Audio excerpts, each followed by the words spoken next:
ایک مالدار آدمی کے بارے میں نے پڑھا، بڑا عبرت والا واقعہ ہے۔ اس کے ہاتھ کا درد نہیں جاتا تھا، بڑا مالدار تھا، بڑے علاج کرائے اس نے اپنے ہاتھ کے، آخر کار روحانی علاج کی طرف آیا تو کسی کے پاس گیا، وہ دم وغیرہ بھی کرتے تھے کہ حضور میرے ہاتھ کا درد نہیں جاتا۔ انہوں نے کچھ پڑھ ور کے دم کیا، کچھ روحانی علاج کیا، کل پھر آیا، بولا حضور درد نہیں جا رہا۔ انہوں نے تھوڑا اور علاج تبدیل کیا، بولا حضور اگلے دن ہے درد نہیں جا رہا۔ اب وہ جو علاج کرنے والے تھے ان کو بڑی حیرت تھی کہ میں کر تو بڑا زبردست علاج رہا ہوں، درد کیوں نہیں جا رہا اس آدمی کا۔ تھوڑی دیر وہ غور کرتے رہے، غور کرنے کے بعد اس کو کہا کہ اگر میں ایک بات کہوں آپ برا تو نہیں مانیں گے؟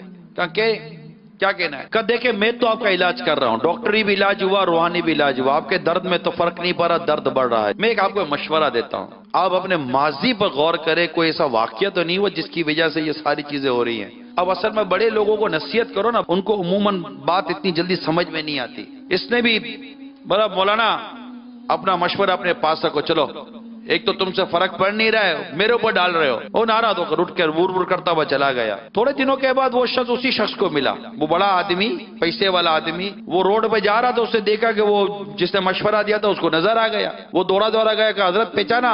کہا ہاں ہاں ہاں ہاں، آپ کے ہاتھ کا درد؟ بولا میرا ہاتھ کا درد صحیح ہو گیا۔ کہ چلے مبارک ہو۔ کہا پوچھے تو صحیح کیسے صحیح ہوا؟ کہا جی کیسے صحیح ہوا؟ کہا میں نے گھر جا کر رات آپ کے مشورے پر غور کیا، میں غور کرتا رہا، مجھے ایک بات یاد آئی۔ بات یہ تھی کہ میری کوٹھی بہت بڑی ہے، تو جب میں نے اپنا بنگلہ اپنی کوٹھی بنائی تو میرے گھر کے ساتھ، بنگلے کے ساتھ، کوٹھی کے ساتھ ایک پلاٹ تھا۔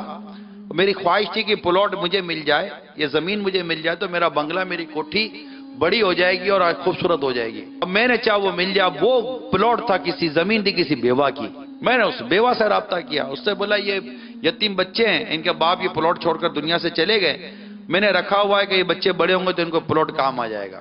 اب وہ پلاٹ میرے دماغ میں پھنس گیا تھا، اور وہ بیوہ عورت تھی جو ماننے کا نام نہیں لے رہی تھی۔ اب میرے پاس دولت تو تھی، تعلقات بھی تھے، میں نے پیسے ویسے کھلا کر اس پلاٹ کی فائل وائل بنا کر اپنے نام پر پلاٹ کروا لیا۔ بیوہ کو کانوں کان میں نے پتہ ہی نہیں چلنے دیا، اور جب پلاٹ میرے نام پر ہو گیا میں نے اپنے مزدور لگا کر اپنے گھر کا ایکسٹینشن شروع کروا دیا۔ اب وہ عورت کو پتہ چلا، وہ آئے، میں سامنے نہیں آتا تھا، اس عورت دور سے دیکھتا تھا کہ وہ عورت ہاتھ اٹھا کر کچھ بولتی تھی، اور ہمارے مزدور ہنسا کرتے تھے، وہ ہاتھ اٹھا کر کچھ بول کر چلی جاتی تھی۔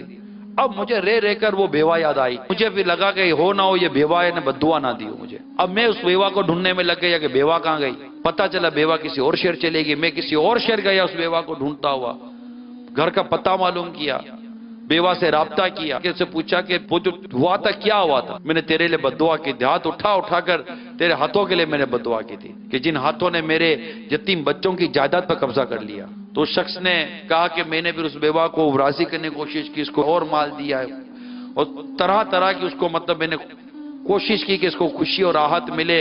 اور میں نے کہا کہ اماں مہربانی کرو، جن ہاتھوں سے بددعا کی تھی انہی ہاتھوں سے دعا کر دو، میرے ہاتھ کی تکلیف نہیں جا رہی۔ اس بیوہ عورت نے ہاتھ اٹھائے میرے لیے، ابھی اس بیوہ عورت کے ہاتھ نیچے نہیں آئے تھے کہ میرے ہاتھ کا درد چلا گیا۔